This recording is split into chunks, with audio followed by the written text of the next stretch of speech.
ফের টিবি হাসপাতালের আইসিইউতে শিশু মৃত্যুর ঘটনা ঘটল। হৃদ সমস্যা নিয়ে 3 মাসের এই শিশুর চিকিৎসা চলছিল আইসিইউতে। অভিযোগ, গতকাল রাতের দিক থেকে শিশুর শরীরে শ্বাসকষ্টের জটিলতা দেখা দেয়। সে সময় চিকিৎসককে জানানোর পরেও শিশুটিকে উপযুক্ত চিকিৎসা দেননি চিকিৎসকরা। জীবন মৃত্যুর টানাপোড়েনে বৃহস্পতিবার সন্ধে নাগাদ জীবনদীপ নিভে যায় শিশুটির।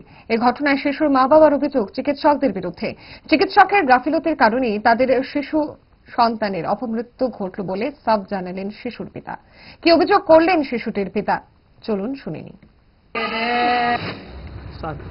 বাচ্চার তো হার্টের একটু প্রবলেম আছে, বলতে আমরা তো আইসিইউর ভিতরে রাখছি যে তারা ভর্তি।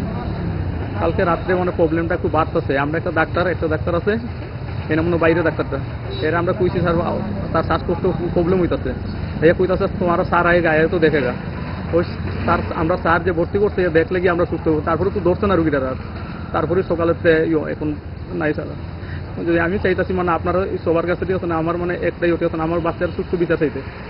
তো দেখি ডাক্তারের গাফিলতির কারণে ডাক্তারের গাফিলতি। যদি কালকে রাত্রে যদি দেখতো গিয়ে আজকে আমার এই সমস্যাটা হয় না।